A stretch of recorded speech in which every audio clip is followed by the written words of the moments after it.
Hey everybody, so I made an Excel file for creating the mean variance portfolio, and note that this file is only for up to 3 risky assets only. So here's A, B, C, they are all 3 different risky assets, so this is the return of them. This is all the input that you should give to the Excel file. Maybe this is just enter 0.07, and maybe the variance is 0.0, let's say 5.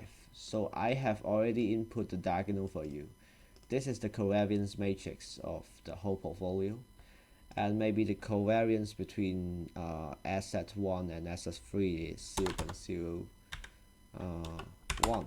And remember to enter it at the diagonal, the opposite side first, because I didn't automatically calculate the symmetric matrix for you, but you have to know that this is actually a symmetric matrix.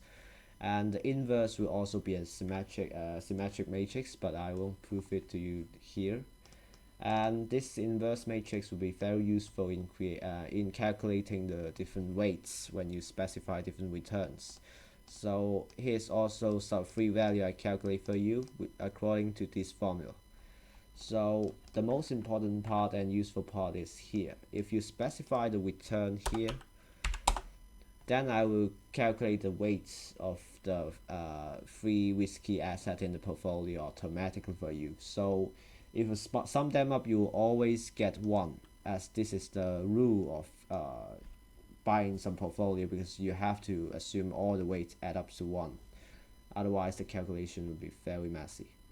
So, here I create the minimum variance portfolio. This is the weights that make the whole portfolio to achieve the minimum variance. So, this is actually the point here. So as you can see in the blue line, this point achieved the minimum variance, and also SD is just the square root of the variance, although this x-axis is actually in terms of SD, but you know that they are just a square relationship. And note that no matter how you change, sorry for that, the scaling, no matter how you change this return 0.02, this global minimum variance weights will not change, because no matter how you change here, this is just the weights of the portfolio that achieve this amount of return. But now here I specified the weights that achieve the global minimum variance portfolio, so they are totally unrelated. And this pink part is creating and calculating those assets weight with the risk-free assets. So if you specify 0.2, here is the weight of the whole portfolio that achieved the return of 0.2. Now note that the first entry here is the risk-free, and the coming 3 is the different distribution in the 3 risky assets. So they are actually calculating using this formula. So the risk-free weights here, just this entry. So the remaining 3 is just the above formula. So that's actually a second way of creating the weights.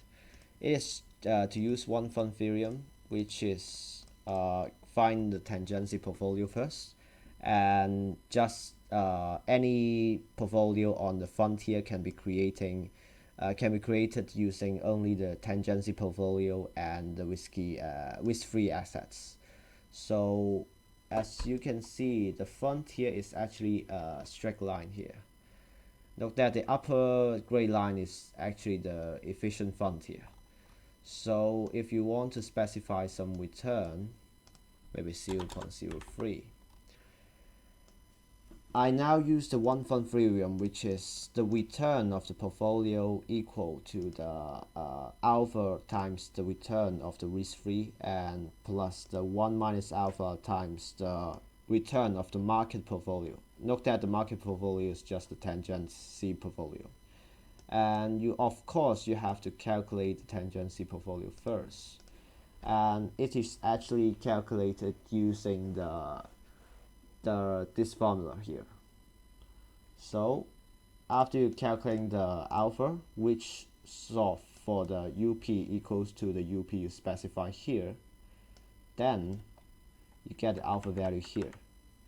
And the first value here is just the amounts and the weights that you put it in the risk-free assets. So this value will just be this value. And for the remaining 3, it will just be the 1 minus alpha times the weight of the tangency portfolio here. So it is just, yeah, as you can see in the formula here. And yep, that's it, what I want to say. And note that those are some calculation step here, so you just should ignore the about value and do not just mess with them, because I know that the Excel function is not very good at producing those maybe multi calc. And if you put three matrix in this function, you always get an error. I don't know what happens. So if I times 3 things together, I sometimes have to make an intermediate step first, and yep, and those will be included in those black area, and you shouldn't use it. Yep, and that's what I want to say. Goodbye.